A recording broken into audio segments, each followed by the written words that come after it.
Tony Topping's UFO Diaries, and we're just reviewing this rather historic incident that happened in my town in 1957. I believe when dealing with all this that time is somehow interlinked, and it's somehow all curiously linked together. And I'm with Jane, who was the witness walking back home that memorable evening in 1957. Where were you coming from, Jane, at the time? I was coming from my sister's. You're coming from your sister's? Yeah, I'd been to my sister's for the afternoon. And really, I suppose what we're looking at is, what did you see?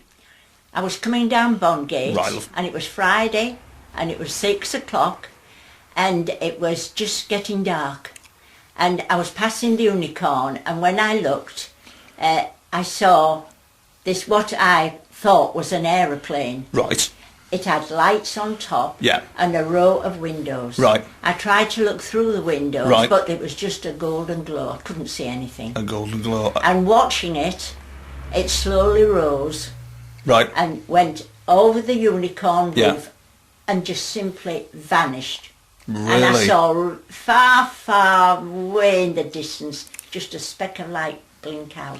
Wow. And later on, I spoke to a friend Yeah. who explained what I'd seen. Uh-huh. And so I said, did they draw, stupid really, did they draw curtains in an airplane at night? That's why I couldn't see in, you see. So he started laughing at me, and he said, the noise must have been absolutely deafening. And so I said, Noiseless. oh, I just realised there was no noise. There was no noise. It moved gracefully. Absolutely like a rocket. Yeah. Like a flash it went. Yeah. I couldn't see it was No hum or anything like that. No. Nothing. No. And what was the shape of it? No. Well, I can't really tell. Right. But there was no tail. When I've seen a real aeroplane at an airport now, it was nothing like that, and it wasn't half the size. It had no tail and no. So it was like a flying saucer. Yeah, it was, Right. definitely. Wow. And it just fit in the field Wow. at the side of the Unicorn. Wow. There was a field there then. Sorry. Well, in 2001, there was an incident that I was involved with in that field right over there. There was a field in the distance there that I was involved with, which involved 2 jets and a UFO.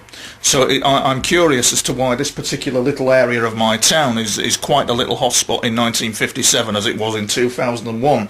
And we could probably guarantee that I could maybe go out tonight and maybe film something. I'm just absolutely fascinated. And you haven't had anything since then, darling? Nothing. Nothing at all. No. Very interesting indeed. But it's definitely what I saw. And it's definitely what you saw. Oh, definitely. How interesting. Yes. And your sons haven't had any incidents, or your daughters, or any family that you have? Nothing. Nothing at all. And I do believe it was February. Because Right. it was dusk. Yeah. And Right. it was 6 o'clock Friday, and so I do think that was the time of year. Right. And it was just. What was the height of it over the pub, do you know? Well, I had to crane my neck to look up. Right, yeah. So it would have been maybe on level with the Right. Unicorn. And then it went off at tremendous speed from a It just standstill. rose slowly. Yeah. And then it Went. absolutely went. Yeah. I couldn't Sounds even- like them. Didn't even see it. Sounds like them, darling. Does it? Sounds like them. Well, listen, Jane, thank you very much. Oh, this thank is you. historic because it just highlights what goes on in this town of Selby in North Yorkshire. Been incidents since 1950. I do realise this, and current UFO incidents as well, and it ties in very nicely. Thank you very much, my dear. Oh, I think we've made a bit of history. A pleasure. All right, lovely. Thank you.